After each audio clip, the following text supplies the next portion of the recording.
বাউলেরা নবীর উপরে নানান মন্তব্য করছে, নবী এমন নয়, নবীও মানুষের জন্য পরকাল হারানোর মাধ্যম।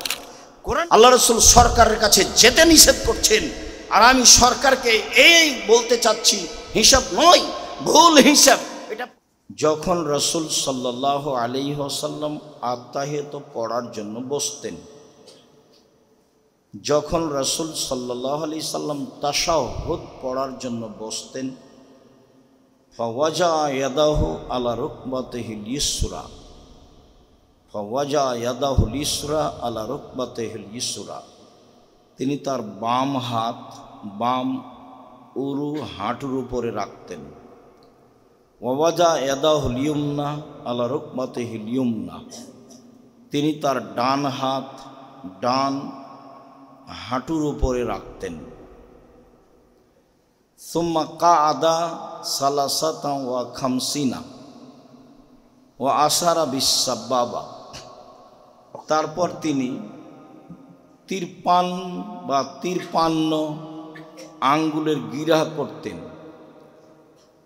53 বুঝাতে যারা বুঝিয়েছেন তারা সংখ্যা হিসাবে একটা গণনার পদ্ধতি দেখিয়েছেন, আর যারা 53কে 3 কোণা বুঝেছেন তারা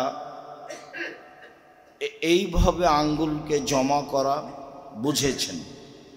আর এইভাবে আঙ্গুলকে জমা করা পরবর্তী হাদিসে স্পষ্ট হয়। অত্র হাদিসে আব্দুল্লাহ ইবনে উমর বলেন, রাসূল সাল্লাল্লাহু আলাইহি সাল্লাম বাম হাত বাম হাঁটুর উপরে রেখে ডান হাত ডান হাঁটুর উপরে রেখে আঙ্গুলগুলিকে এইভাবে গোলাকার করলেন এবং আঙ্গুল দিয়ে ইশারা করতে লাগলেন। আজকে আমাদের এই অংশে সবচেয়ে যেটা জরুরি অংশ থাকবে সেটা হলো আঙ্গুল দিয়ে ইশারা করার বিষয়টি কেমন। ওয়াইল ইবনে হুজর রাদিয়াল্লাহু তাআলা আনহু বলেন, কানান নবী সাল্লাল্লাহু আলাইহি ওয়াসাল্লাম ইজা কাআদা ফি তাশাহুদে, যখন রাসূল সাল্লাল্লাহু আলাইহি সাল্লাম তাশাহুদ পড়ার জন্য বসতেন তখন কাবাজা ইসনাইনে, তিনি এই 2টি আঙ্গুল জমা করে নিতেন। ও হাল্লাকা হালকাতান, আর অন্য হাদিসে আসবে মধ্যমা আঙ্গুল এবং বৃদ্ধ আঙ্গুল যেটা গোলাকার করতেন। এরপরে অরাফা ইসবাহু, এই তর্জনী আঙ্গুলটি দিয়ে ইশারা করতেন। ফারাআইতুহু ইউহাররিকুহা ইয়াদুবিহা, আমি দেখতে পাচ্ছি তিনি আঙ্গুলটি নড়াচ্ছেন এবং দোয়া করছেন। আমি দেখতে পাচ্ছি তিনি আঙ্গুলটি নড়াচ্ছেন এবং দোয়া করছেন। এইখানে আমাদের গুরুত্বপূর্ণ কিছু কথা থাকবে ইনশাআল্লাহ।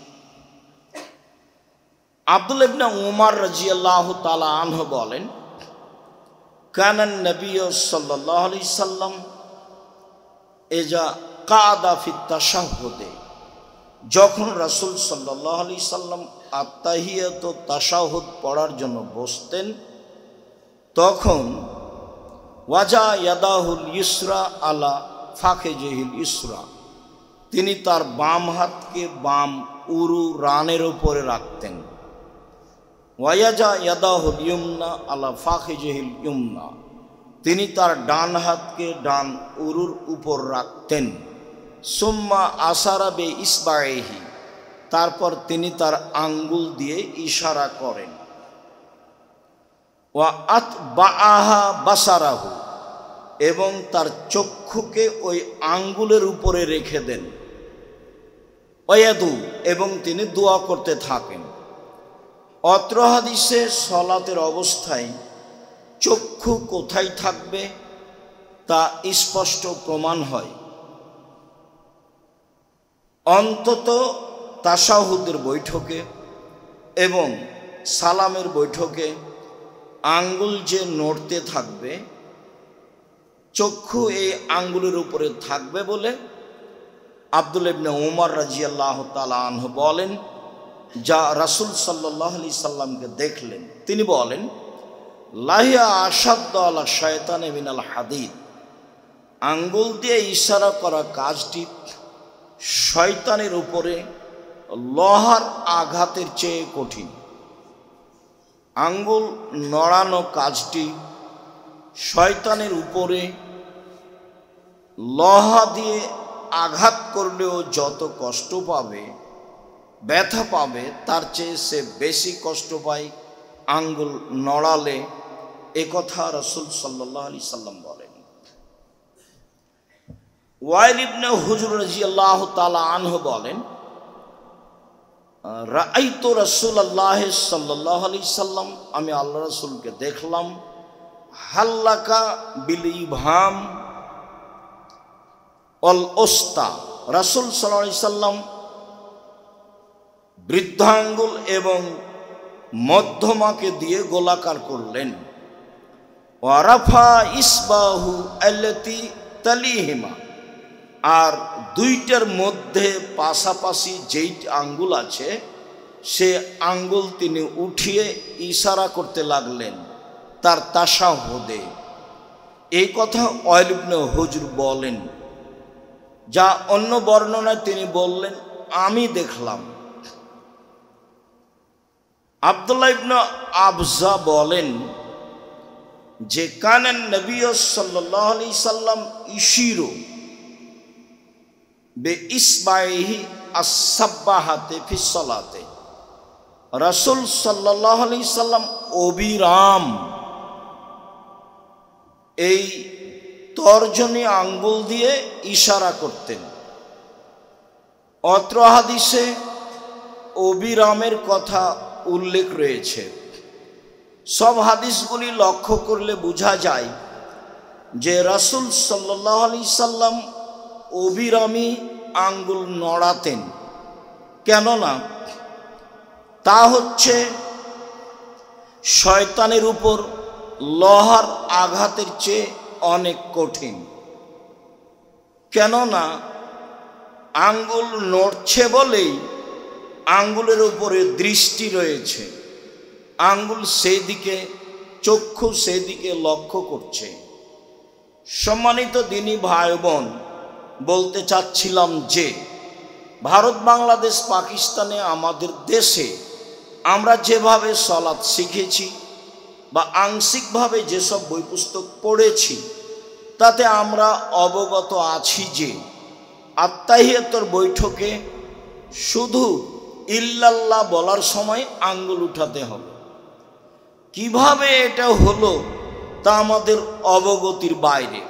তবে কিছু আরবি বই পুস্তকে মাঝহাবি ভাইদের পক্ষ থেকে লেখা রয়েছে। নাসিরউদ্দিন আলবানী রাহিমাহুল্লাহ বলেন যে ইল্লাল্লাহর সময় একবার আঙ্গুল উঠাতে হবে মর্মে কোনো সহিহ হাদিস নেই, কোনো জয়ীফ হাদিস নেই, কোনো জাল ভুয়া হাদিসও নেই। পৃথিবীতে এ মর্মে মানুষের বানানো কোনো হাদিস নেই।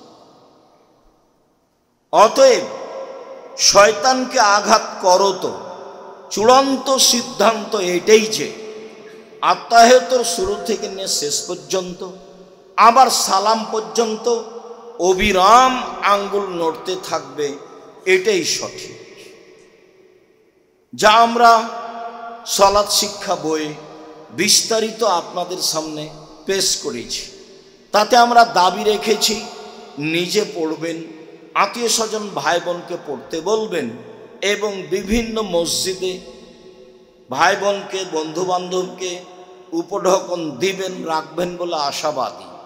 আমরা এতে আরও বলতে চেয়েছি যে রাসূল সাল্লাল্লাহু আলাইহি সাল্লামের সালাতের পদ্ধতি এটাই, বরং একবার আঙ্গুল উঠাতে হবে, এইটা সালাতের মধ্যে একটি বড় ধরনের ভুল পদ্ধতি, যা প্রমাণ করা কোনো প্রকারেই সম্ভব নয়। একটা বহু প্রথাগত ইবাদত আছে, তার একটা চলন্ত প্রথাগত ইবাদত, তা হচ্ছে ইল্লাল্লাহর সময় আঙ্গুল উঠানো।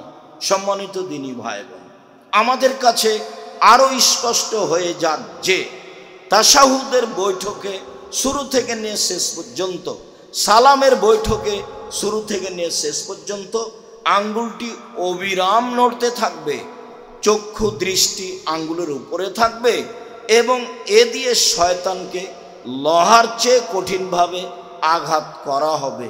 আশা যে আমরা বিষয়টি খুব ভালোভাবেই বুঝেছি এবং যারা আমাদের সাথে অনলাইনে রয়েছেন সময়ের গতিতে আমাদের ধারাবাহিক সলাতের বক্তব্য অবগত হবেন, তারাও জানতে পারবেন বলে আমরা আশাবাদী।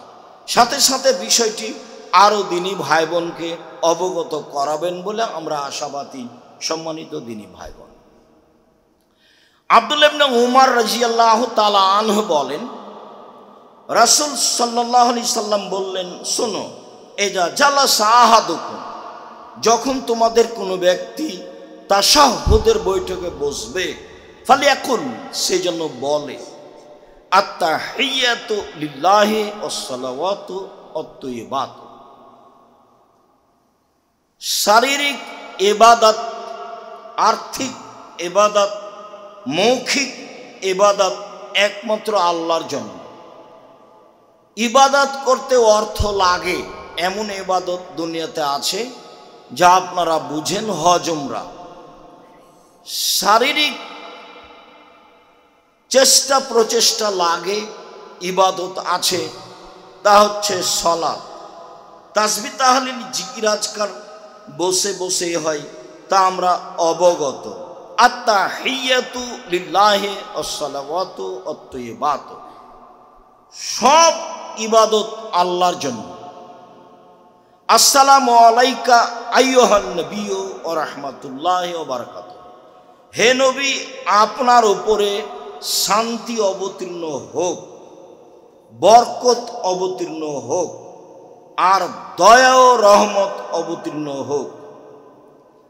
আসসালামু আলাইনা, এবং শান্তি দয়া বরকত আমাদের উপরে হোক। ওয়ালা ইবাদিল্লাহি সলিহিন, পৃথিবীর সব সৎ কর্মশীল পুরুষ নারীদের উপরে সালাম, শান্তি, দয়া, নিরাপত্তা অবতীর্ণ হোক। আশহাদু আল্লা ইলাহা ইল্লাল্লাহ, আমি সাক্ষ্য দিচ্ছি আল্লাহ ছাড়া কোনো মাবুদ নেই। ওয়া আশহাদু আন্না মুহাম্মাদান আবদুহু ওয়া রাসূলুহু, আমি আরো সাক্ষ্য দিচ্ছি যে মুহাম্মদ সাল্লাল্লাহু আলাইহি সাল্লাম তার রাসূল এবং তার দাস বান্দা। তিনি তেমন কিছু নন, তিনি একজন মানুষ, তিনি রাসূল এবং আল্লাহর দাস। সুবহানাল্লাযী আসরা বিআবদিহি লাইলাম মিনাল মসজিদিল হারাম ইলাল মসজিদিল আকসা, তিনি আল্লাহ যিনি তার দাসকে, তার গোলামকে, মুহাম্মদ সাল্লাল্লাহু আলাইহি সাল্লামকে কাবা ঘর থেকে বাইতুল মুকাদ্দাসে নিয়ে গেলেন বোরাকের মাধ্যমে। যা ঘটনা আছে তা আপনারা জানেন। তাতে আল্লাহ বলেছেন তিনি তার দাসকে নিয়ে গেলেন। মুহাম্মদ সাল্লাল্লাহু আলাইহি সাল্লামকে নিয়ে গেলেন। সম্মানিত দিনী ভাই বোন, এই বাক্যের পরে যেটুকু আছে সেটুকু আমাদের জন্য আরো জরুরি। রাসূল সাল্লাল্লাহু আলাইহি সাল্লাম বলেন, ওয়াল ইয়াতাখাইয়ার মিনাদ দুআয়ে মা আজাবাহু ফায়াদু, এরপরে যার যেটা দোয়া ভালো লাগে, যে যেটা পছন্দ করতে পারে, সে যেন সেই দোয়া পড়ে। অত্র হাদিসে তাশাহুদের পরেই এই বিবরণ রয়েছে, কিন্তু আমরা দুরুদের পরে কেন বলছি এই কথা? আমরা কিন্তু আমাদের কথার ধারাবাহিকতায় বলি যে আগে তাশাহুদ পড়তে হবে, তারপরে দুরুদ পড়তে হবে, তারপরে দোয়ায়ে মাসুরা পড়তে হবে, যেগুলো আমাদের ধারাবাহিক আলোচনায় আসবে পরবর্তী জুমাগুলিতে ইনশাআল্লাহ। তো আমরা অত্র হাদিসে আল্লাহ বলছেন, রাসূল সাল্লাল্লাহু আলাইহি সাল্লাম বলছেন, হাদিস বুখারী মুসলিম, যে এখন তার পছন্দ মতো দোয়া করুক। কিন্তু আমরা এই অংশকে দুরুদের পরে কেন নিয়ে গেলাম? দুরুদের পরে এই জন্য নিয়ে গেলাম, উমর রাদিয়াল্লাহু তাআলা আনহু বলেন, রাসূল সাল্লাল্লাহু আলাইহি সাল্লাম বলেছেন, পৃথিবীর মানুষ শুনে রেখো, আর দুআও মাওকুফুন বাইনা সামায়ে ওয়াল আরদে লা ইয়াসআদু মিনহু শাই হাত্তা তুসাল্লি আলা নবিয়িকা। ওমর মনে রাখেন, মানুষের তোমাদের দোয়া আকাশে সরিষা সমপরিমাণও যাবে না যদি দুরুদ না পড়া হয়। আগে আমার উপরে দুরুদ পড়ো, তারপরে দোয়া করো, তাহলে তোমাদের দোয়া আকাশে উপরে চলে যাবে। যার কারণে আমরা আত্তাহিয়াত তাশাহুদ বলার পরে, দোয়ায়ে দুরুদ পড়ার পরে বাকি দোয়াগুলো বলার জন্য ধারাবাহিক আলোচনা রেখেছি।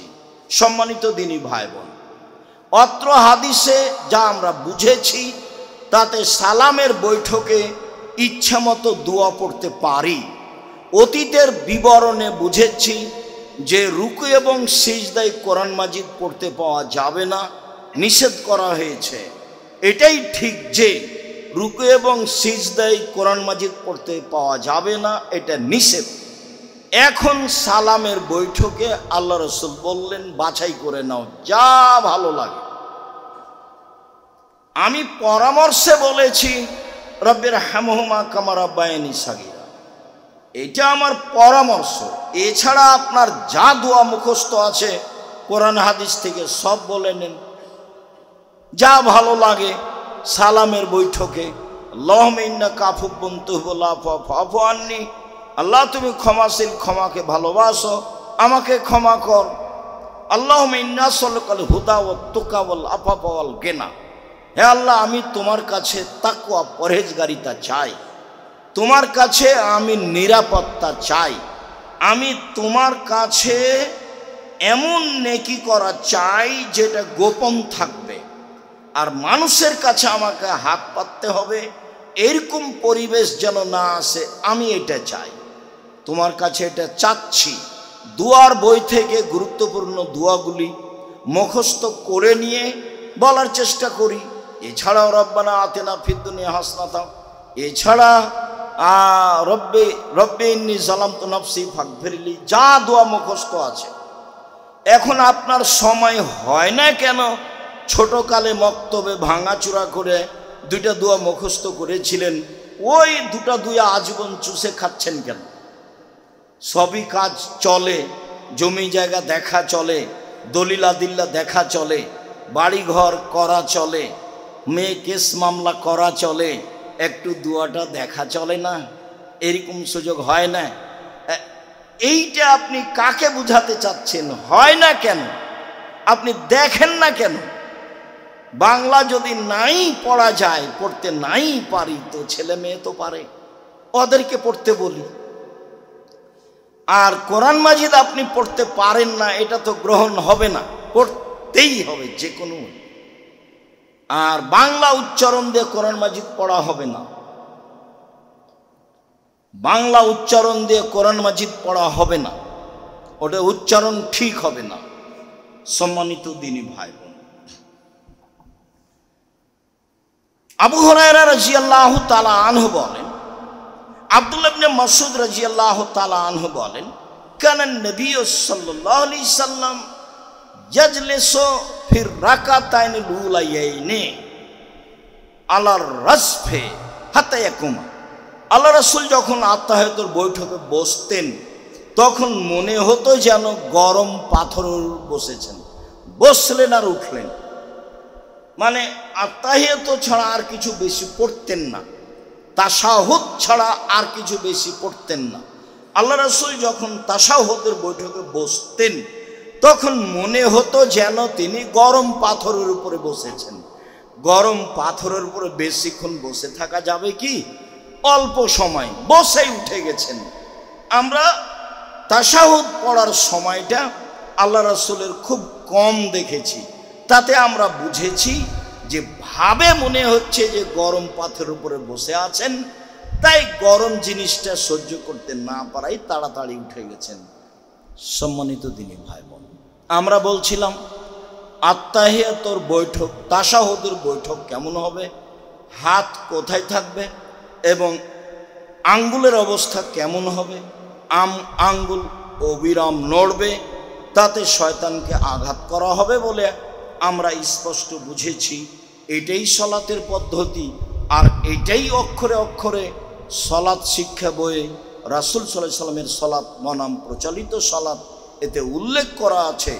সম্ভবপর মানুষ হিসাবে চেষ্টা করা আছে যাতে করে কোনো মানুষের মতামত পেশ করা না লাগে, যাতে করে কোনো দল মাঝাবের কথা পেশ করা না লাগে, যাতে করে নিজের কোনো মন্তব্য পেশ করা না লাগে।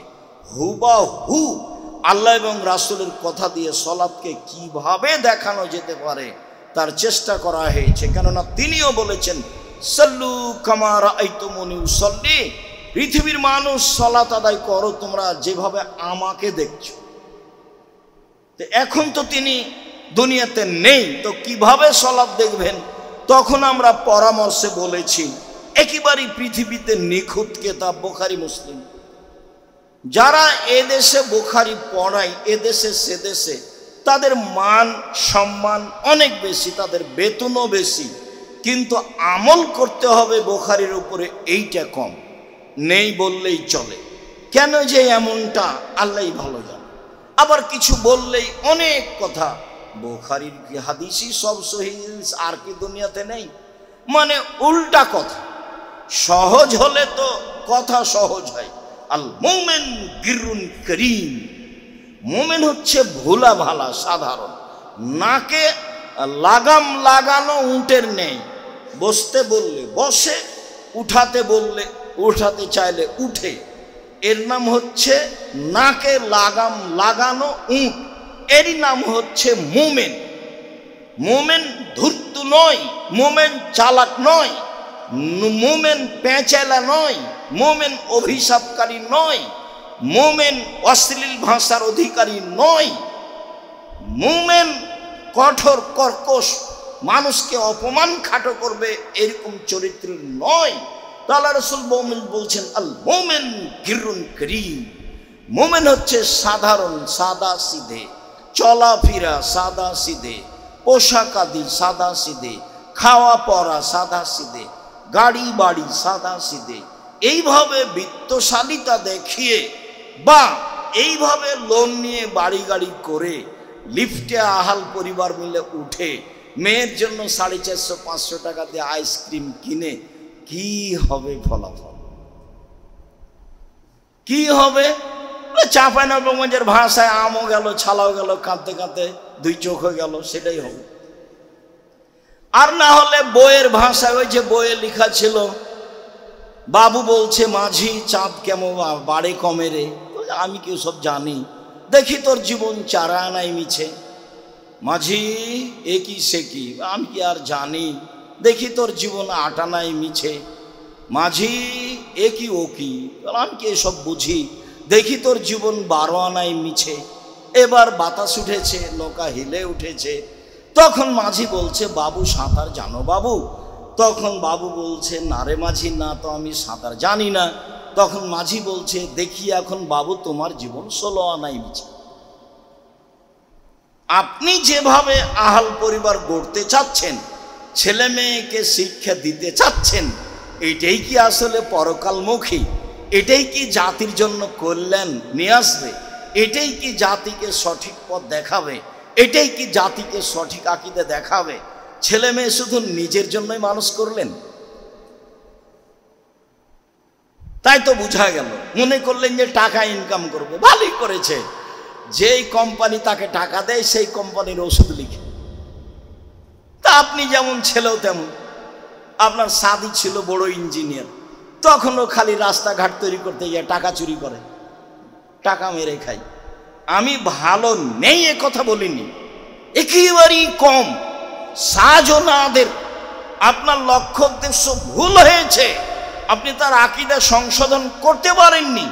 এই লক্ষ্যেই একবারে তেঁতুলিয়া থেকে টেকনাফ পর্যন্ত মক্তব চালু করতেই হবে যে কোনো মূল্যে, এবং প্রশিক্ষণে আসতেই হবে, শুধু জাতির জন্য, আপনাদের জন্য, বাঙালিদের জন্য, জাতির কল্যাণের জন্য, জাতিকে পরকালমুখী করার জন্য জামিয়া সালাফিয়া রিস্ক নিয়ে একেবারে পরকালের আশায় ইমামদের প্রশিক্ষণের ব্যবস্থা, বড় বড় ইমাম রেখে, প্রশিক্ষক রেখে, ব্যয়বহুল পয়সা খরচ করে, যাওয়া ফ্রি দিয়ে, আসা ফ্রি দিয়ে, থাকা খাওয়া ফ্রি দিয়ে, বই পুস্তক ফ্রি দিয়ে জীবন বাজি রেখে চেষ্টা চালাচ্ছি। তাতে আমাদের কি স্বার্থ?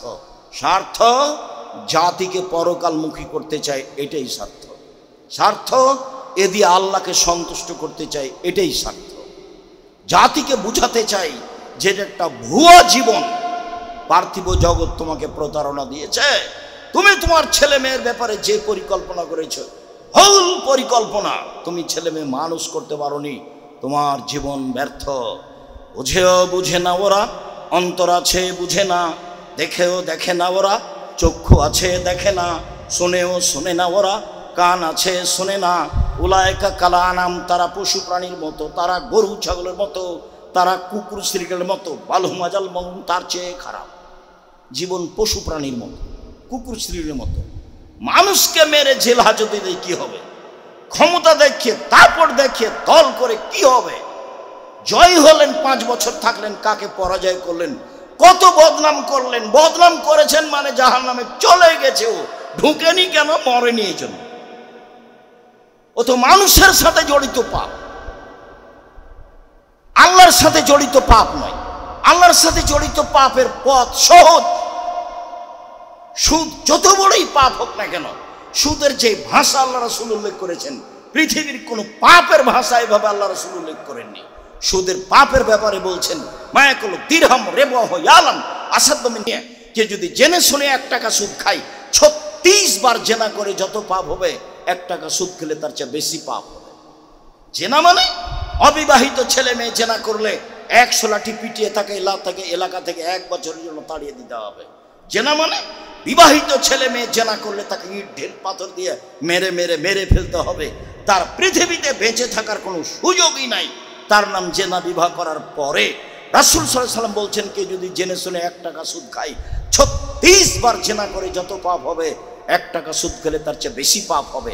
রাসূল সাল্লাল্লাহু আলাইহি ওয়াসাল্লাম বলেন, না রেবা সাবুনা জুজান আইসা রাহিমকা রাজুল উম্মাহু, সুদের পাপের 70টি ভাগ রয়েছে। ছোট ভাগ হলো মায়ের সাথে জেনা করলে যেমন পাপ হয়। সুদের পাপের 70টি ভাগ রয়েছে, ছোট থেকে বড়, বড় থেকে ছোট। সবচেয়ে ছোট পাপ হলো মায়ের সাথে জেনা করলে যেমন পাপ হয়। সুদের পাপের ব্যাপারে আল্লাহ রাসূল বলছেন, যে যে সুদ খাবে তাকে নিঃস্ব হতে হবে। আর আল্লাহ বলছেন, যে সুদ খাবে তার টাকা কমে যাবে।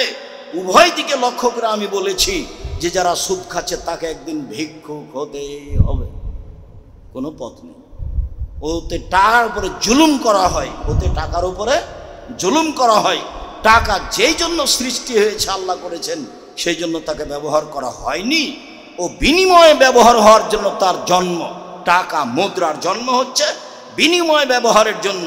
যখন মানুষ বিনিময়ে ব্যবহার না করে তাকে দিয়ে তাকে নিয়েছে, তাকে দিয়েই তা বেশি নিয়েছে, তখন তার উপরে জুলুম করেছে, টিকবে না। সম্মানিত দিনী ভাই বোন, বলছিলাম এইভাবে সমাজ পরিচালনায় মানুষের বদনাম করে ইহকালও গেল, পরকালও গেল, কোনোটাই টিকলো না। জেনা তো মহাপাপ, শুদ্ধ মহাপাপ। ক্ষমা চাইলে ক্ষমা হবে ইনশাল্লাহ। কেন? তার সাথে জড়িত পাপ। মানুষের বদনাম করে, বিরোধিতা করে ক্ষমা চান দেখি? কিয়ামত পর্যন্ত কোনো একদিন ক্ষমা হয়ে গেলে আল্লাহ হবেন জালেম। আর আল্লাহ বলেছেন, জুলুম আমার উপরে হারাম করেছে, আমি এমন কাজ করি না। যার অন্যায় করেছে, যার বদনাম করেছে, সেখানে ক্ষমা নেওয়া হোগা। সম্মানিত দিনী ভাই, বলছিলাম আমাদের দেশে ভুল পদ্ধতিতে জীবন চলছে। আপনারা আমার কেন কোরআন মাজিদ পড়ি না, কেন দোয়াগুলো শিখে না? শিখা উচিত।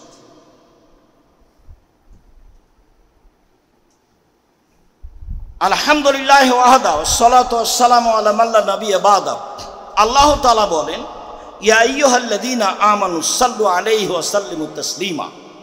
হে পৃথিবীর মানুষ, ইমানদার পুরুষ নারী, তোমরা মুহাম্মদ সাল্লাল্লাহু আলাইহি সাল্লামের উপরে দরুদ পড়ো, তাকে সালাম দাও, দরুদ পড়ো। আল্লাহ তাআলা বলেন, ইন্নাল্লাহা ওয়া মালাইকাতুহু ইউসাল্লুনা আলান নবী।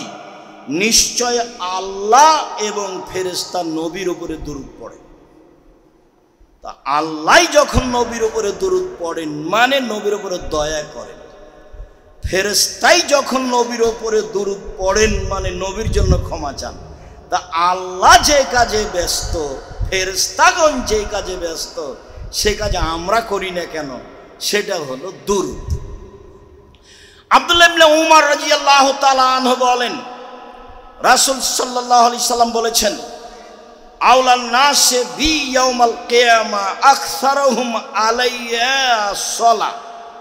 বিচারের মাঠে সবচেয়ে ভালো মানুষ হবে সেই যে আমার উপরে দরুদ পড়ে।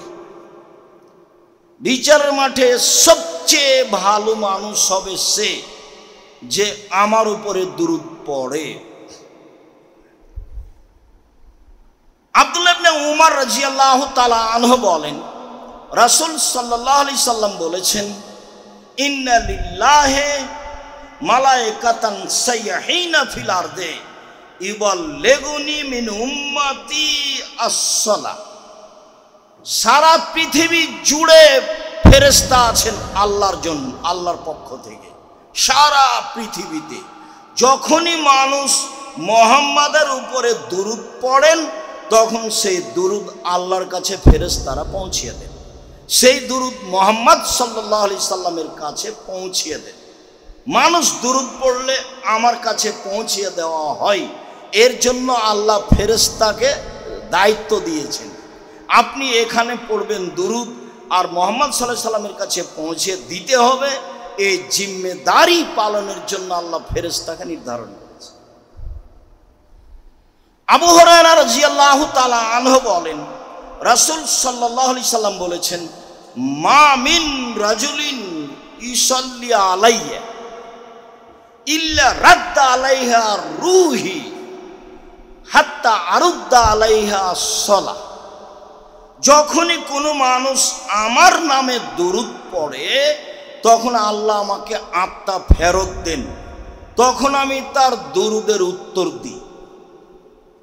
যখন মানুষ আমার উপরে দরুদ পড়ে তখন আল্লাহ আমার আত্মাকে আমার কাছে ফেরত দেন, তখন আমি তার উপরে দরুদ পড়ি। আর একটু কথা বলি, তারপরে আরো কিছু কথা বলছি। আব্দুল্লাহ ইবনে আমর ইবনে আস বলেন, রাসূল সাল্লাল্লাহু আলাইহি সাল্লাম বললেন, কালা জিবরাইল লি, জিবরাইল আমাকে বলছেন, আল্লাহ ইয়াসুরুকা, আপনি খুশি হবেন না? জিবরাইল আমাকে বলছে, আপনি একটু খুশি হবেন না? কি? ইন্নাল্লাহ ইয়াকুলু, আল্লাহ তাআলা বলছেন, মুহাম্মদ মান সাল্লা আলাইকা সাল্লাইতু আলাইহি, যে ব্যক্তি তোমার উপরে দরুদ পড়বে আমি মুহাম্মদ সাল্লাল্লাহু আলাইহি সাল্লাম তার উপরে দরুদ পড়ব, তার উপরে দয়া করব, আমি আল্লাহ তাআলা তার উপরে দয়া করব। তারপরে বলছেন, আল্লাহ তাআলা বলেন, মান সাল্লামা আলাইকা, মুহাম্মদ সাল্লাল্লাহু আলাইহি সাল্লাম যে আপনাকে সালাম দিবে আমি তাকে সালাম দিব, আল্লাহ তাকে সালাম দিবে। আবারও কথাটা স্পষ্ট করি যে আমরা দীর্ঘমেয়াদী জীবনে শুনে আসছি যে আল্লাহ তাআলা শুধু সালাম দিয়েছেন খাদিজাকে। কিভাবে? তাতে শুনেছি যে আবু হুরায়রা রাদিয়াল্লাহু তাআলা আনহু বলেন, যা জিবরাইল ইলান নবী সাল্লাল্লাহু আলাইহি সাল্লাম, জিবরাইল আল্লাহর নবীর কাছে আসলেন, এসে বলছেন, মুহাম্মদ হাজিহি খাদিজা আতাতকা, এই যে খাদিজা আসছে আপনার কাছে, ওই যে খাদিজা আপনার কাছে আসছে, মা হায়না, তার সাথে একটা পাত্র রয়েছে, তাতে আছে খাদ্য, তাতে আছে তরকারি। জিবরাইল বলছেন আমাদের নবীকে, জিবরাইল বলছেন আমাদের নবীকে, শোনেন, ওই যে খাদিজা রাদিয়াল্লাহু তাআলা আনহা আসছে, তার হাতে একটা পাত্র আছে, পাত্রে খাদ্য আছে, তরকারি আছে, আপনার জন্য নিয়ে আসছে। যখন চলে আসবে তখন আপনি কয়েকটা কথা বলবেন। এক, খাদিজা ফাকরা আলাইহা সালামা মিন রাব্বিহা, বলবেন খাদিজা আল্লাহ তোমাকে সালাম দিয়েছে। আর বলবেন যে জিবরাইল তোমাকে সালাম দিয়েছে। ওয়াবাশশিরহা বিবাইতিন মিন কাসবিন লা সাখাবা ফিহি ওয়ালা নাসাবা, আর বলে দিবেন যে খাদিজা তোমার জন্য জান্নাতে একটা ঘর তৈরি করা হয়েছে হীরা মুক্তা মাণিক্য দিয়ে, যেখানে কোনো হইচই নেই, যেখানে কোনো কষ্ট ক্লেশ নেই। বুখারী মুসলিম। জিবরাইল বলছেন আমাদের নবীকে, ওই যে খাদিজা আসছে, খাদিজা আসলে তিনটা কথা বলবে। এক, খাদিজা আল্লাহ তোমাকে সালাম দিয়েছে। দুই, জিবরাইল তোমাকে সালাম দিয়েছে। তিন, তোমার জন্য জান্নাতে একটা ঘর বানানো হয়েছে হীরা মুক্তা মাণিক্য দিয়ে, যেখানে কোনো হইচই নেই, যেখানে কোনো কষ্ট ক্লেশ নেই। হাদিস বুখারী মুসলিম। তো এখন আল্লাহ সালাম দিলেন জিবরাইল খাদিজাকে, তো বিশাল ব্যাপার না। আল্লাহ আমাদেরকে সালাম দেন, এই কথাও তো সহজ। মুহাম্মদ সাল্লাল্লাহু আলাইহি সাল্লাম আপনি খুশি হবেন না কথা শুনে? জিবরাইল বলছেন আপনি খুশি হবেন না? হ্যাঁ, কি কথা বলেন? আল্লাহ বলছেন যে মুহাম্মাদের উপরে যে দুরূদ পড়ে আমি আল্লাহ তার উপরে দয়া করি, মুহাম্মদকে যে সালাম দেয় আমি আল্লাহ তাকে সালাম দিই। হলো তাহলে এবার, যদিও অত কাছাকাছি হলো না, মনে হচ্ছিল ওটা বিশেষ ব্যাপার, আসলেই বিশেষ ব্যাপার।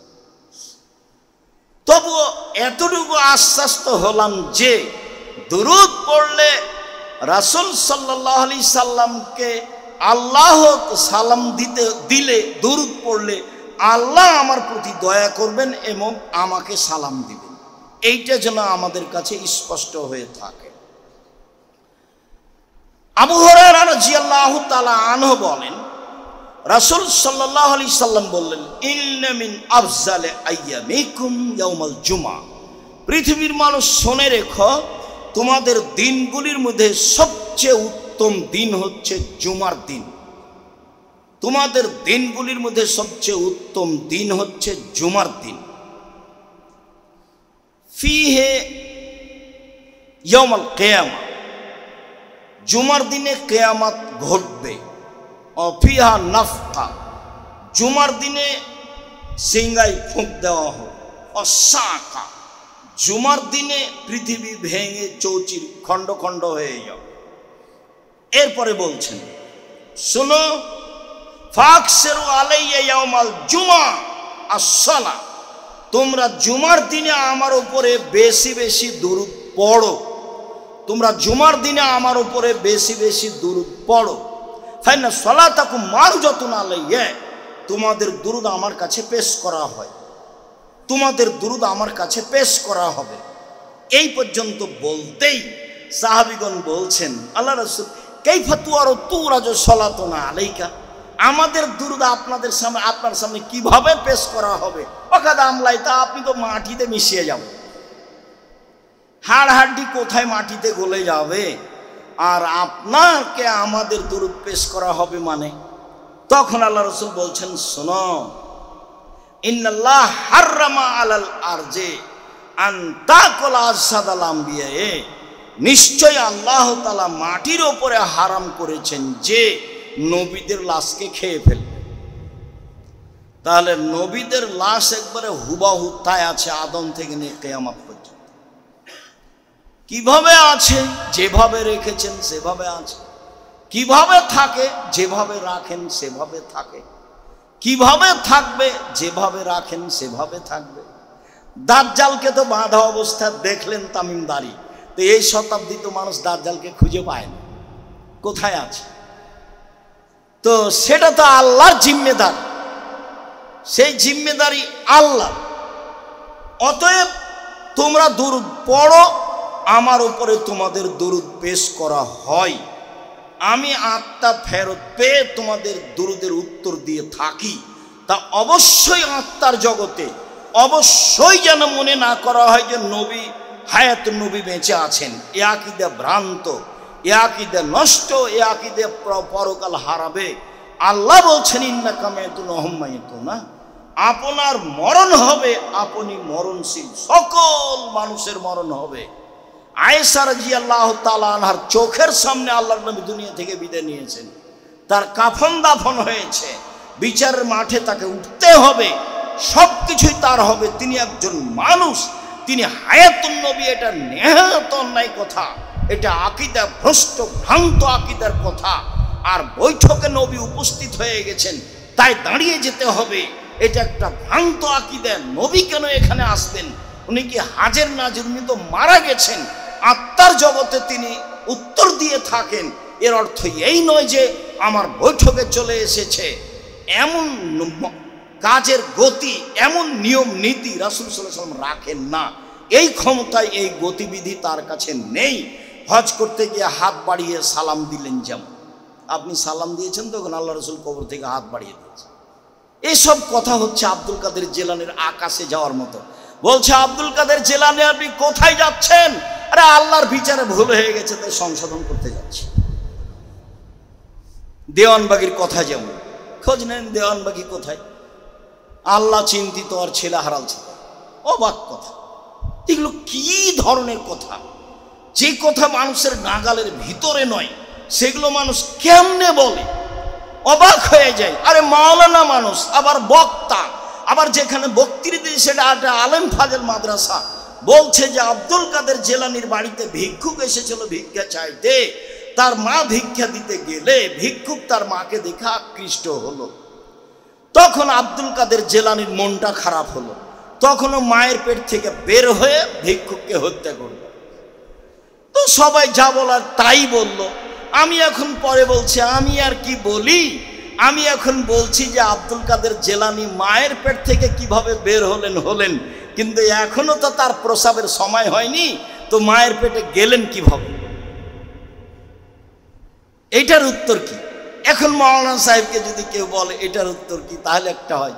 আরেকটা কথা যে ও তো তার মায়ের সাথে জেনা করেইনি, তাহলে উনি যে তাকে হত্যা করে দিলেন, তাহলে এখন কেসাস আব্দুল কাদের জিলানী জন্মের সাথে সাথে তাকে হত্যা করতে হবে। কেন? তিনি অন্যায়ভাবে একটা মানুষকে হত্যা করেছেন। এগুলো ধর্মের কথা হলো? এইগুলো কোনো শরীয়তের কথা হলো? আলেম ওলামা শরীয়তের কথা বলবেন, হিসাব ছাড়াই বলবেন। রাসূল উপস্থিত হয়ে গেছেন মানুষের সামনে, তাই দাঁড়িয়ে তাকে সালাম দিতে হবে, জিলাপি বিতরণ করতে হবে। এগুলো দুরূদ নয়, ফুল হিসাব। কাব ইবনে উজরা বলেন, আমরা রাসূল সাল্লাল্লাহু আলাইহি সাল্লামকে বললাম, আপনাকে আমরা সালাম দিতে জানি, আল্লাহ আমাদের শিখিয়েছেন, আপনার উপরে আমরা দরুদ পড়তে জানি না। কিভাবে আপনার উপরে আমরা দরুদ পড়ব? আপনাকে আমরা সালাম দিতে জানি, আপনার উপরে আমরা দরুদ পড়তে জানি না, অথচ আল্লাহ বলছেন যে আপনার উপরে দরুদ পড়তে হবে।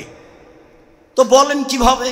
তখন আল্লাহ রাসূল বলছেন, কুলু, তোমরা বলো, আল্লাহুম্মা সাল্লি আলা মুহাম্মাদিন ওয়া আলা আলি মুহাম্মাদ কামা সাল্লাইতা আলা ইব্রাহিম ওয়া আলা আলি ইব্রাহিম ইন্নাকা হামিদুম মাজিদ।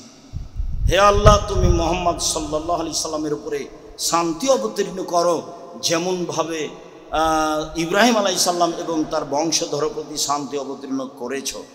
আল্লাহুম্মা বারিক আলা মুহাম্মাদিন ওয়া আলা আলি মুহাম্মাদ কামা বারাকতা আলা ইব্রাহিম ওয়া আলা আলি ইব্রাহিম ইন্নাকা হামিদুম মাজিদ। হে আল্লাহ, তুমি মুহাম্মদ সাল্লাল্লাহু আলাইহি সাল্লাম এবং তার পরিবার বর্গের উপরে নিরাপত্তা বরকত নাজিল করো, যেমনভাবে ইব্রাহিম আলাইহিস সালাম ও তার পরিবারের প্রতি বরকত নাজিল করেছো। তুমি প্রশংসনীয়, তুমি জ্ঞানী। এই দরুদ রাসূল সাল্লাল্লাহু আলাইহি সাল্লাম শিখিয়ে দিলেন। শব্দের কিছু কমবেশ সহিহ হাদিসও রয়েছে, কিন্তু কোথা থেকে আসলো? বালাগাল্লাহু বে কামালিহি কাশাফাদ্দ যাবে জামালিহি হাসানাত জামিউ খেসালিহি সাল্লু আলাইহি ওয়া আলিহি আল্লাহুম্মা সাল্লি আলা সাইয়্যিদিনা মাওলানা নাবিয়ানা মুহাম্মদ। আমি এগুলো মানুষের শুনে বলছি, আমি ওই বৈঠক কোনোদিন দেখিনি, ওই বৈঠকে কোনো যায়নি, ওই বৈঠক শরীয়তের নয়। এগুলো একটা বেদাতি বৈঠক এবং বেদাতি দোয়া, এগুলো পরকাল হারিয়ে যাওয়ার দোয়া। মুহাম্মদ সাল্লাল্লাহু আলাইহি সাল্লাম বললেন, পৃথিবীর মানুষ শুনে রেখো, বাল্লিগু আন্নী ওয়ালা আয়া, আমার একটি কথা জানা থাকলে অন্যকে বলো। হাতে শোন, বানি ইসরায়েলের কাহিনী বলো, কোনো দোষ নেই। মান কাযাবা আলাইয়া মুতাআম্মিদান, কেউ যদি কোনো কথা আমার নামে বলে, সেই কথা যদি আমার না হয়, ফালিয়াতাবাওয়াহু মিনান নার, সে তার স্থানকে করে নিল জাহান্নাম, সে জাহান্নামে যাবে। আপনি ধর্মের নামে যেটা মুখে বলেছেন, ধর্মের নামে যেটা কলমে লিখেছেন, সেটা যদি রাসূলের না হয় তাহলে আপনাকে জাহান্নামে যেতেই হবে। হজ করলেও হবে, তাহাজ্জুদ পড়লেও হবে, আল খাল্লা গায়ে থাকলেও হবে, বায়সাতের পাগড়ি থাকলেও হবে। ধর্ম তো সহজ নয়। কাফাবিল মারে কাদেবান আইয়ুহাদ্দিসা বিকুল্লি মা সামিয়া। মানুষের মিথ্যু খাওয়ার জন্য এতটুকু যথেষ্ট, শরীয়তের কোনো কথা তদন্ত না করেই বলে দিবে। আপনি দুরুদে ইব্রাহিম পড়েন, নাম আসলে সাল্লাল্লাহু আলাইহি ওয়াসাল্লাম বলেন। কেন? আবু হুরায়রা রাদিয়াল্লাহু তাআলা আনহু বলেন, রাসূল সাল্লাল্লাহু আলাইহি সাল্লাম বলেছেন, রাগিমা আনফু রাজুলিন, সেই লোকটা মাটিতে মিশে যাক, তার নাকটা মাটিতে মিশে যাক। মান যুকিরতু আলাই ইনদাহু ফালাম ইসাল্লি আলাইয়া, আমার নামটা তার পাশে পড়া হলো আর সাল্লাল্লাহু আলাইহি ওয়াসাল্লাম বলল না। আমার নামটা আসলো তার পাশে, তার সামনে, তার কানে, কিন্তু ও সাল্লাল্লাহু আলাইহি ওয়াসাল্লাম বলল না। ও ধ্বংস হোক, ও মাটিতে মিশে যাক। পরের বাক্যে আল্লাহ রাসূল বলছেন যে রাগিমা আনফু রাজুলিন, ওই লোক মাটিতে মিশে যাক, ধ্বংস হয়ে যাক। যার কাছে রমজান মাস আসলো, তারপরে রমজান চলে গেল, তার পাপ ক্ষমা হলো না, ও মাটিতে মিশে যাক। তারপরে সেও মাটিতে মিশে যাক, ধ্বংস হোক। যে বৃদ্ধ অবস্থায় পিতামাতাকে পেল আর পিতামাতা তাকে জান্নাতে প্রবেশ করাতে পারল না। পিতামাতাই কর্তা, পিতামাতাই আপনাকে জান্নাতে দিয়ে দিবে। মা নাই যে খুব কঠিন, যা বলছে সবই যে উল্টা, এই জন্যই কঠিন, এই জন্যই জান্নাত। সম্মানিত দিনী ভাই বোন, বলছিলাম দুরুদের ব্যাপারে। রাসূল সাল্লাল্লাহু আলাইহি সাল্লামের বলায় দুরুদ পড়তে হবে, মানুষের বানানো দুরুদ পড়তে হবে না। মিলাদের নামে মানুষ সিগারেট মুখে দিয়ে, দাড়ি চেঁচে, রং তামাশা করে ট্রাকে উঠে মিলাদুন্নবী করছে, এর নাম রাসূলকে ভালোবাসা নয়, এটা পদ্ধতি নয়। এক গিলাস পানি পান করলে যেই ধর্মে 5টা বিধান আছে, সেই ধর্মে দুরুদ কিভাবে পড়তে হবে তারও বিধান আছে। সেইভাবে জন্মদিন পালন করতে হবে কি না তারও বিধান আছে, অবশ্যই আছে। রূপক কিছুর নাম ধর্ম নয়, এটা জাহেলিয়ত, এটা বন্যতা, এটা বর্বরতা, এটা অসভ্যতা। এটা ধর্মের নামে শিরক না হয় বিদআত, ধর্মের নামে শিরক না হয় বিদআত। শিরক করলে আল্লাহকে অপমান করা হয়, আর বিদআত করলে রাসূলকে অপমান। বাপ মরেছে, 4 দিনের দিন গরু জবাই করতে হবে, লোকে বলছে তোরা বড় কৃপণ, তোরা চাকরি বাকরি করিস, চাচা চাচি বলছে, নানা নানি বলছে, মানুষকে খাওয়ালি না। তো আপনি খাওয়ানোর জন্য গরু জবাই করেছেন, সবাই গাড়ি ঘোড়া নিয়ে এসেছে আপনাদের দাওয়াত খেতে, তো বাপের নামে যেটা করলেন সেটা তো সাদাকা। সাদকা হলো মানুষের ময়লা। তো যে এসে সাদকা খাচ্ছে ও তো বিত্তশালী মানুষ, এটা খাবে কি করে? এটা তো মানুষের ময়লা। ওটা কেউ না থাকলে এটা ড্রেনে ফেলে দিতে হবে, কুকুরে খাবে, ওটা তো মানুষের ময়লা। রাসূল সাল্লাল্লাহু আলাইহি ওয়াসাল্লাম বলছে সাদকা আমার জন্য হারাম, আমার বংশের জন্য হারাম, আমার বাড়িতে যে কাজ করে তার জন্য হারাম। কি বলো তোমরা? সাদকা হচ্ছে মানুষের ময়লা। সাদকা কেন আমার কাছে নিয়ে এসেছ? সাদকা আমি খাই না, আমার বংশ খায় না, আমার বাড়ির কাজের লোক। তোমার বাপের নামে তুমি গরু জবাই করেছ, আর ওই মানুষগুলো খেলে গেলো, তো মানুষের ময়লা তুমি কেমনে খাওয়ালা? আর নির্ধারিত দিনে করেছে, সেই জন্য শিরক।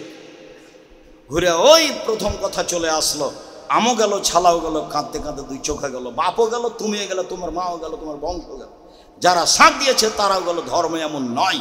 পৃথিবীর মানুষ শুনে রেখো, আমার একটি কথা জানা থাকলে অন্যকে বলো আমার কথা হতে হবে।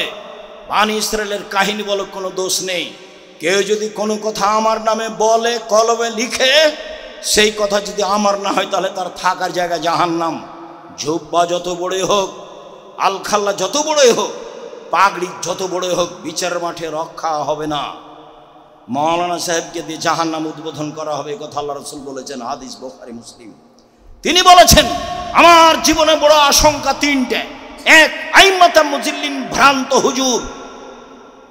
2, আমার উম্মত হিন্দুদের সাথে মিশে যাবে, এটা আমার ভয়। 3, আমার উম্মত মূর্তি পূজা করবে, এটা আমার ভয়। আপনার বাড়িতে ছবি মূর্তি কেন? পুতুল কেন? কাপড়ের হোক আর প্লাস্টিকের হোক কেন? কেন আপনার মেয়ে নিয়ে খেলে? কেন আপনার নাতিন নিয়ে খেলে? কেন আপনার পুতিন নিয়ে খেলে? খেলবে কেন? কেন খেলবে? এগুলোই হচ্ছে শিরক। পৃথিবীর মানুষ আমি আশঙ্কা করে গেলাম আমার উম্মতের উপরে ভ্রান্ত হুজুর, ওকে দেখতে লাগবে আলেম, ওর অন্তর হচ্ছে শয়তানের অন্তর। এই কথা আল্লাহ নবী বলছেন হাদিস বুখারী। আপনাকে আমি কি দিয়ে বুঝাই? আল্লাহ রাসূল বলছেন যে ওকে দেখতে লাগে মানুষ, তার অন্তর হলো শয়তানের অন্তর। মাওলানা সাহেবের ব্যাপারে বলছে, কেমনে তিনি ধর্মকে এভাবে রূপক করে জাতির সামনে পেশ করেন? কিভাবে হতে পারে? কিভাবে এটা হতে পারে? আল্লাহ রাসূল সরকারের কাছে যেতে নিষেধ করছেন, আর আমি সরকারকে এই বলতে চাচ্ছি, হিসাব নয়, ভুল হিসাব। এটা পরহেজগারিতা নয়, এটা তাকওয়া নয়, এটা আমি শরীয়ত বুঝি না, তারই প্রমাণ। সম্মানিত দিনী ভাই বোন, বলছিলাম ভূমিকম্প কেন? ভূমিকম্প হয় তিনটা কারণে। এক, মানুষ যখন নেশাদার দ্রব্য পান করবে তখন। দুই, মেয়েরা যখন নাচবে তখন। তিন, যখন বাদ্যযন্ত্র প্রকাশ পাবে তখন। নেন এবার, ভূমিকম্প হবে সন্ধ্যায় ছিল মানুষ, সকালে হবে শোর বানর। কেন? মানুষ যখন নেশাদার দ্রব্য পান করবে তখন। দুই, মানুষ মেয়েরা যখন নাচবে তখন।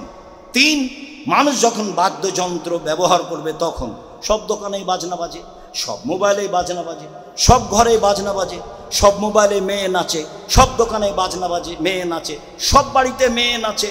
ওখানে তুমি দেখছো, এখানে তোমার বোন দেখে, ওই ঘরে তোমার মা দেখে, এই ঘরে তোমার বাপ দেখে। এই বাড়িটা হচ্ছে বন্যা, জেনার বন্যা, জেনাই শয়লাবে বাড়ি।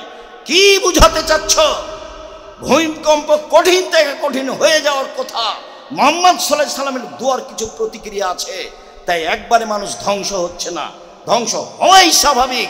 আমি বলিনি, মুহাম্মদ সাল্লাল্লাহু আলাইহি সাল্লাম বলেছেন, পৃথিবীর মানুষ শুনে রেখো, তিনটা পাপের কারণে মানুষ ভূমিকম্প হবে, তিনটা পাপের কারণে মানুষের উপরে গজব নাজিল হবে, তিনটা পাপের কারণে মানুষ সন্ধ্যায় থাকবে মানুষ, সকালে হবে শোর বানর। এই তিনটা পাপ, যে তিনটা পাপ উল্লেখ করলাম, সাবধান। বাউলেরা নবীর উপরে নানান মন্তব্য করছে, নবী এমন নয়। নবীও মানুষের জন্য পরকাল হারানোর মাধ্যম। কোরআন মাজিদ যেমন মানুষের জন্য পরকাল হারার মাধ্যম, তেমনি ওই যে কাদিয়ানি কি বুঝলো মোহাম্মদের পরে আরো নবী আছে। শিয়া কি বুঝলো? বলছে জিবরাইল আসতে ভুল করেছে, আসতে হয়তো আলীর কাছে, এসেছে মোহাম্মদ সাল্লাল্লাহু আলাইহি ওয়াসাল্লামের কাছে। বাউল কিভাবে ধর্ম মানলো? কি এটা কিভাবে ধর্ম হলো? বাউলের কথার কি দাম আছে? সঠিক আকীদার লোক হতে হবে, আপনার ছেলে মেয়েকে মানুষ করতে হবে। এই জন্য কি যে আপনি ভুল বুঝলেন, আপনার ছেলে মেয়েদের টাকা ইনকাম করতে হবে, আপনি বুঝলেন এটা? শোনেন, আপনার ছেলের ভাগ্যে কতটি টাকা লেখা আছে পৃথিবী সৃষ্টির 50,000 বছর আগে, কয় টাকা ইনকাম করে ওটা লেখা আছে। স্বামী স্ত্রী মিলে জীবন বাজি রেখে চেষ্টা করেন যদি, আর 8টা 10টা করে যদি শিক্ষক রাখেন, তবু তার নামে যেটা রুজি আছে সেটাই হবে। আপনি দেখতে পান না কত বড় বড় ব্যবসায়ী কোম্পানির মালিক হলো ভোদাই, অক্ষরই চিনে না, তার অধীনে কত মাস্টার ডিগ্রি মানুষ আছে, এটা তো আপনার চোখের সামনে। একেবারেই ভোদাই মালিক যে সে, আরে ও 2 আর 2 কি হয় সেটাই বুঝি না, অথচ তার টাকার অভাব নাই। কত মানুষ তার অধীনে মাস্টার ডিগ্রি পাস মানুষ কাজ করছে, ওকে দিন রাত সার বলছে। এটা কিয়ামতের লোক। ভুল বুঝলেন, ছেলে মেয়ে মানুষ করলেন না জাতির কল্যাণের জন্য, মানুষকে শিরক মুক্ত করার জন্য, বিদআত মুক্ত করার জন্য। সম্মানিত দিনী ভাই বোন, অবশ্যই আঙ্গুল উঠানোর ব্যাপারে সতর্ক থাকবো, অবশ্যই দুরুদ পড়ার ব্যাপারে সতর্ক থাকবো, অবশ্যই বেশি বেশি দুরুদ পড়ব। বেদাতীদের বিরোধিতা করতে গিয়ে দুরুদই ছেড়ে দিলাম এমনটা হয় না যেন। নামাজের পরে হাত তুলে দোয়া বেদাত, এই কথাটা বলতে গিয়ে হাত তুলে দোয়াই ছেড়ে দিলাম এমনটা হয় না যেন। জিকির করতে করতে বাঁশের উপরে উঠে গেছে লাফ দিয়ে, তো এই জিকির আর জিকির নাকি? ওর বিরোধিতা করতে গিয়ে জিকিরই ছেড়ে দিলেন এমনটা হয় না যেন। জিকির করতে হবে এ কথাই ঠিক, চুপে চুপে। দুরুদ পড়তে হবে এ কথাই ঠিক, চুপে চুপে। স্বাভাবিকভাবে রাসূলেরটা হাত তুলে দোয়া করতে হবে এ কথাই ঠিক, নিজের মতো, যখন আপনাকে ভালো লাগে। শুকরিয়া। সাথে সাথে শেষ কথাটা বলি, আমরা বিভিন্ন দিনে বিভিন্ন জুমায় বিভিন্ন জায়গাতে গেলে জামিয়া সালাফের অনেক সুবিধা হয়। জামিয়া সালাফের কথাটা আমি একাই বলে থাকি। জামিয়া সালাফিয়া আপনি দোয়াতে আছেন আর আমি জিম্মেদারি পালন করছি এককভাবে। আমরা এই দাওয়া সেন্টার দিয়ে জামিয়া সালাফের অনেক উপকার আশা করেছি। আপনি সে আশাকে পূর্ণ করার চেষ্টা করবেন মানুষ হিসাবে যতটুকু সহজ হয়। তাতে দুইটা দিক আমি দাবি জানিয়েছি, দোয়াতে অংশ রাখবেন জামিয়া সালাফের। আর দ্বিতীয় হলো এই যে খালি টাকায় আসবেন না, ভুলে আসলে আবার ফিরে যাবেন, কম হোক আর বেশি হোক, এ দিয়ে অনেক সুবিধা ভোগ করবে জামিয়া সালাফি। আর সম্মেলনের কুপন আছে নিচে তলায়, যাওয়ার সময় সংগ্রহ করবেন। বই পুস্তক আল ইতিসাম, সব কিছু মানুষের কল্যাণের জন্য। আল্লাহ আমাদের যারা মারা গেছে তুমি তাদের কবরের শাস্তি মাফ করো, আমরা যারা অসুস্থ তুমি তাদের আরোগ্য দান করো, আমরা যারা বেঁচে আছি তুমি তাদেরকে তোমার রাসূলের পদ্ধতি অনুযায়ী চলার তৌফিক দান করো। এ দাবি, এ দাওয়া, এই দরবারে রেখে